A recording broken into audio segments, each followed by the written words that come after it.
The rain pelted his skin and made him shudder from the cold. He could understand why many people didn't like such weather. It was cold and depressing, but it made Al smile.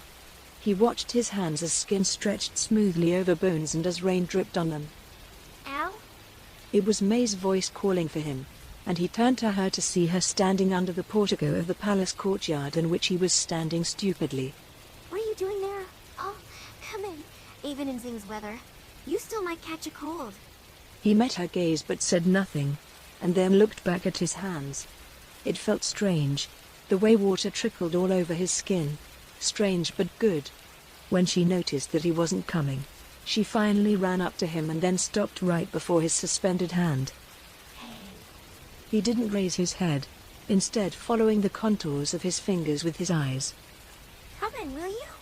When he didn't reply, she sighed briefly, but he didn't let that deter him. For a moment, all he could hear was the patter of rain. Finally, May raised her hands and placed them gently on top of his.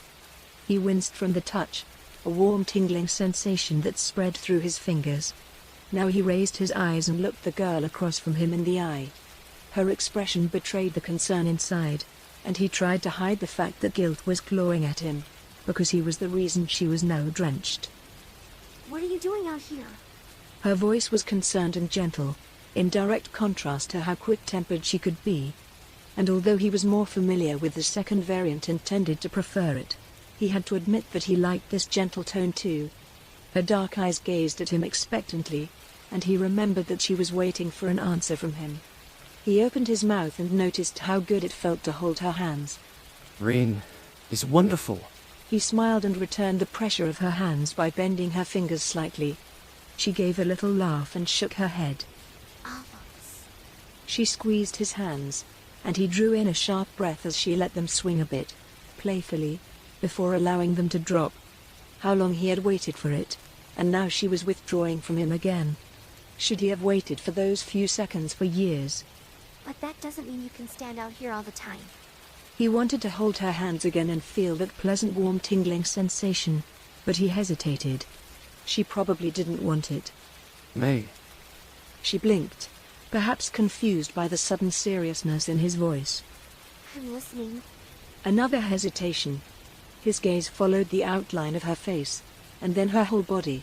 His hands caught on her delicate shoulders, and he felt the urge to put his arms around her. I'd like to hold your hands again. His voice was soft and just a mumble, but he was sure that she had understood. An oppressive silence followed, and he didn't dare look her in the eye. Was she looking for words? Her silence made his whole body shake. But maybe it was also because of the cold? Al swallowed and regretted what he had said. He was afraid of what she might say, and now he realized that he shouldn't have let it get that far. And although a foreigner shouldn't dare do so to a Zingist princess, he came closer to her, put his arms around her shoulders, and pulled her close. Softly, she returned it, and Al wondered if he could ever bear to tear himself away from it. Al? He hugged her harder. She tapped his shoulder. You know how I feel. He swallowed, pressed his face into her hair, and took in her scent.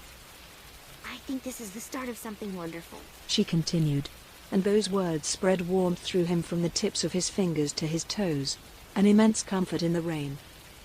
You know we have to go in sometime. He didn't want to let go of her, but he knew it was time, so he did. Yeah. I know. He said before she could go on, and she tilted her head slightly, smiling. There's just rain on your face, right? She took his arm, and he nodded. Yes. Rain is wonderful.